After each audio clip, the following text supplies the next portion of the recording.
జోహార్ వైఎస్ఆర్, జోహార్ జోహార్ వైఎస్ఆర్, జోహార్ జోహార్ వైఎస్ఆర్. జోహార్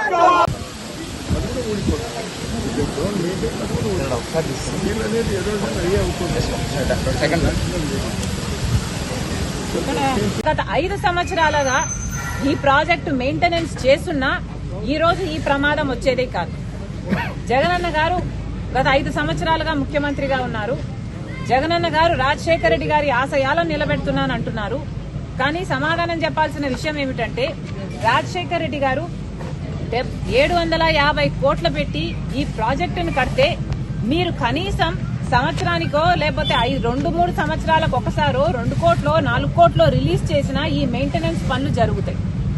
కానీ రాజశేఖర రెడ్డి గారు 700 కోట్లు పెట్టి ప్రాజెక్టు కడితే మీకు కనీసం ప్రాజెక్టు మెయింటైన్ చేసే ఇంగితం కూడా లేదు అంటే మరి మీరు రాజశేఖర రెడ్డి గారి ఆశయాలను ఎలా నిలబెడుతున్నారో వైసీపీ నాయకులు సమాధానం చెప్పాలి.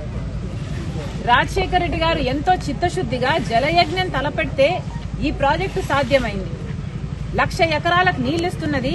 ఒంగోలు పట్టణంతో సహా చుట్టుపక్కల మండలాలకు తాగునీరు కూడా ఇస్తున్నది. మీ పుణ్యమా అని ఈరోజు ఇంతమంది మంత్రులు, ఎమ్మెల్యేలు వీళ్ళందరూ ఉన్నారు ఇక్కడ. సంబంధిత మంత్రి అయితే సంక్రాంతి డాన్సులు చేస్తాడంట తప్ప పని చేయడట.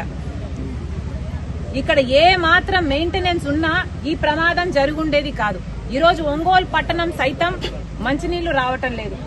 ఇక్కడ ఉన్న నాయకులు చెప్పిన మాట ప్రతిరోజు నీళ్లు ఇస్తామన్నారు ఒంగోలు పట్టణానికి.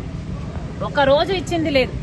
ఈరోజు కనీసం 2-3 రోజులకు ఒకసారి కూడా నీళ్లు రావట్లేదు. తాగడానికి నేను చెప్తున్నది తాగే నీళ్లు, మంచి నీళ్ల కోసం కూడా ఇక్కట్లు పడుతున్నారు. మరి ఈ పాపం అంతా వైసీపీది కాదా, ముఖ్యమంత్రి గారిది కాదా? వైసీపీ సమాధానం చెప్పాలి. రాజశేఖర రెడ్డి గారి ఆశయాలను కోసం మేము నిలబడ్డాము. రాజశేఖర రెడ్డి గారి సంక్షేమ పాలన మేము అందిస్తున్నామని చెప్పుకుంటున్న మీరు కనీసం రాజశేఖర రెడ్డి గారు కట్టిన ప్రాజెక్టును మెయింటెనెన్స్ కూడా మీరు చేయకపోతే మీరు ఎలా వారసులు అవుతారు? మీరు ఎలా రాజశేఖర రెడ్డి గారి ఆశయాలు నిలబెడతారో మాకైతే అర్థం కావటం లేదు.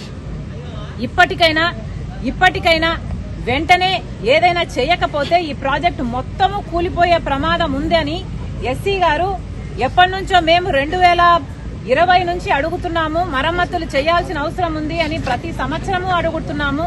కానీ ప్రభుత్వం పట్టించుకోవట్లేదు అంటున్నారు.